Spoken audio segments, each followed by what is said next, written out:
Are you ready to can it? An ounce of prevention is worth a pound of cure when it comes to diabetes, and palliative care helps you get on with life.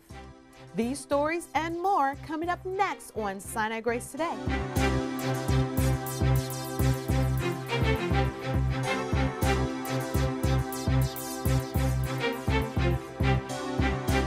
Hello, I'm Melanie Moss. The next time you go for that big gulp, you may want to think twice. Pop is something you should ditch from your daily diet because it not only has a ton of calories, but there are other preservatives, colorings, and carbonation that are just plain bad for you. And this goes for diet soda too. If you look at the top 3 causes of death, that being a stroke, cancer, and heart disease, if you drill down a step further to figure out what really causes those, well, they're linked strongly to both overweight and obesity. And so the question may be, well, how do people become overweight or obese?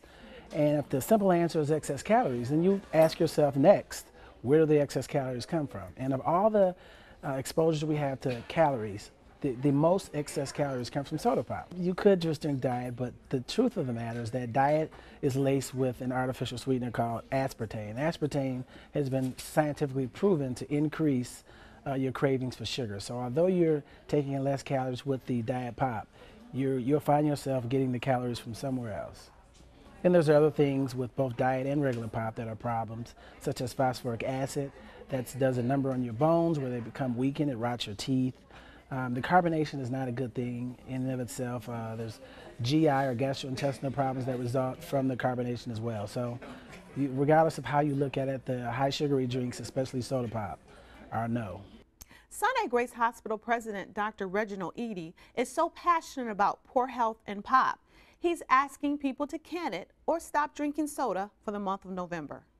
We decided to ask people to at least understand really what soda pop means. So we've been having those conversations all year long, and now it's time to put our thoughts into motion. So we're asking that November be the month that you don't drink soda pop. And this is the first month of many years to come that we celebrate no soda pop in November. When we get this thing right, though, we're going to take care of soda pop like they did in the state of New York and the city of New York. We'll eventually limit the exposure, and I think hopefully we'll become soda pop free. Sinai-Grace employees and people from the community were pumped up during a Can It rally. Those attending have committed to giving up pop for the month of November. If you want to hear more about what Dr. Eadie has to say about pop, check out his blog at pagingdreadie.wordpress.com. No soda! No soda pop! No soda pop! No pop! Kick the can! Up with the water! Down with the soda pop! Detroit City, can it. If you commit to kicking the soda habit, you may decrease your chance of developing other health conditions like diabetes. November is National Diabetes Awareness Month, and while there's no direct link to pop and diabetes, people who drink pop are 27% more likely to be overweight or obese. And there's an absolute link between weight and diabetes. There's 2 kinds of diabetes. We have type 1 and type 2. Type 1 diabetes, around 5–6% of diabetes, and that's usually autoimmune process. The antibody attack the pancreas, beta cells don't make insulin. You have to be on insulin and maybe insulin pump, usually in young children, young adults. Type 2 diabetes is a lot more complex. That's the one we see so much of it because it's almost 95% of diabetes. We have large number of diabetics. Obesity play a major role. The same state that we see more diabetes are the same state where we see more obesity. Genetic background, so if you have any member of your family with type 2 diabetes, you are at risk. The more of them, the higher the risk. Also ethnic background. African American, Hispanic have a much more type 2 diabetes than whites. So ethnic background plays a big role. Diet and exercise, how active you are, what kind of diet, are you on a good low carb diet or a high carb diet? That also makes a role in type 2 diabetes. And some other factors, but mainly genetic and ethnic background play a major role. Today, there are nearly 30 million diabetic Americans, and the highest rates are found in the African American communities. African American patients, they usually have higher rate of hypertension, higher rate of obesity, higher rate of insulin resistance.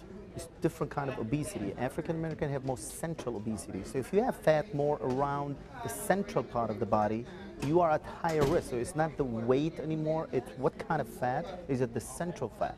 So African American patients will have higher central fat with the same amount of weight, and that will put them at risk of type 2 diabetes and blood pressure and heart disease. First step is know that I'm at risk, talk to my doctor. You can have a test with insulin and hemoglobin A1C to know that you are at risk of type 2 diabetes. Don't wait till you have it and then you try to do something. Because we have 60 million pre-diabetic in this country. If we can prevent them from becoming diabetic, we can help prevent this disease. Low-carb diet, eating small, frequent meals, not just one big meal full of carb. Balanced meals can prevent type 2 diabetes. Watching the calories is very important. The second part is exercise, and exercise is two components. One is weightlifting.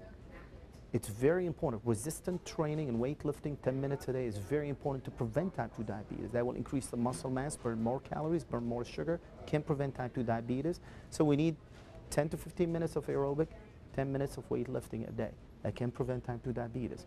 Third thing is medication. If these two you tried and didn't work, then ask your doctor. There is medicine that you can take to prevent type 2 diabetes, but you have to talk to your doctor about that. Diabetes often goes undiagnosed because symptoms aren't immediately recognized. But early detection can decrease your chances of developing complications. If your family has a history of diabetes, or you have symptoms such as frequent urination, unusual thirst, frequent infections, or extreme hunger, get checked out by a Sinai-Grace primary care doctor. Call 313-966-4800 to make an appointment.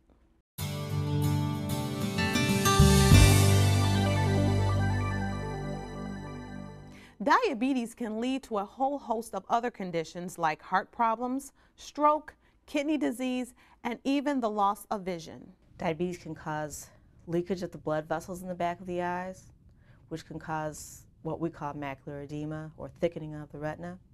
It can also cause leakage of fatty fluids or materials in the back of the eyes, some leakage of blood. You can get a large leakage of blood because new vessels grow in the back of the eye, which are weak, which break, which cause a lot of bleeding. You can also get a retinal detachment. You could also get neovascular glaucoma or glaucoma from these new vessels that grow in the eye. Quite oftentimes there aren't any outright symptoms.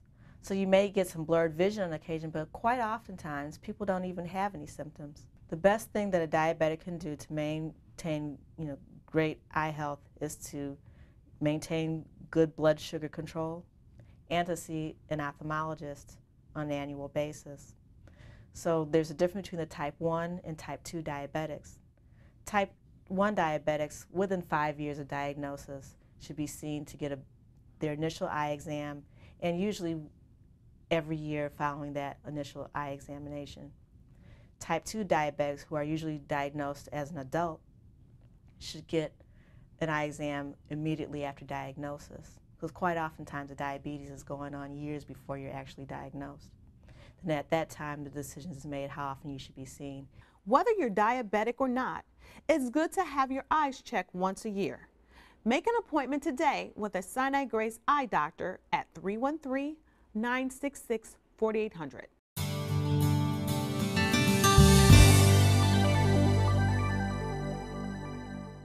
From head to toe, people with diabetes also need to be concerned about foot health. Diabetic patients has a tendency to develop a neuropathy, that is numbness and lack of sensations on their feet. With that complication, they eventually end up with an open sore, ulcer on the bottom of their feet or their leg. That sometimes leads to infection, which end up in foot amputation. People who are diabetic need to be extra careful with their foot care. You have to check your sugar every day.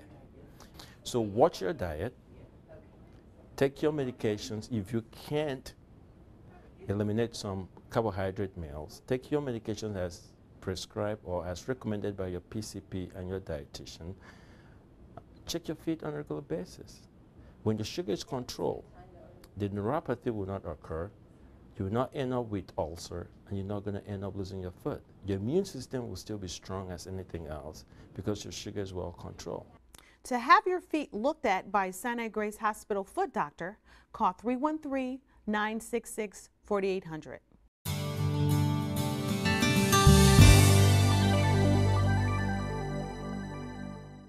If you've been diagnosed with a serious chronic condition like kidney failure, Leslie Harding says you may benefit from Sinai-Grace Hospital's outpatient palliative care clinic. If you've been diagnosed with a chronic condition, there are lots of things that run through your mind. First, what is this disease all about? And secondly, how are you and your family going to manage its symptoms? That's where palliative care comes in. Palliative care is basically an area of medicine that focuses on relieving patients of suffering and preventing causable or known expected diseases. When primary care physicians, oncologists, or other specialists find a chronic illness, they should have palliation involved right away. And unfortunately, we don't see that happening, as palliative care is a new subspecialty of internal medicine, emergency medicine, anesthesiology, pediatrics. These subspecialties are utilizing palliative care. However, how about cardiology, where we have end-stage heart failure? Nephrology, where we have end-stage renal failure? Patients are not benefiting from the treatment. We should not wait until that phase comes. Once you are diagnosed, we should be called in. The Palliative Care Clinic is a specialty service and does not replace the need for a primary care physician. The clinic is open on Thursday afternoons from 1 to 5 p.m. Call 313-966-9777 for more information.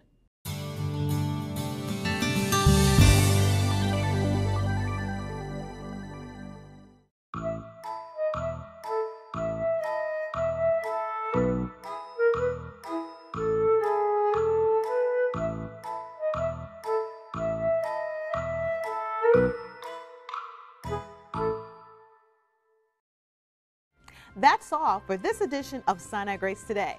Remember to follow us on Facebook and Twitter, and as always, you can watch every edition of our show by going to our Sinai-Grace Today YouTube channel. I'm Melanie Moss. Thanks for watching.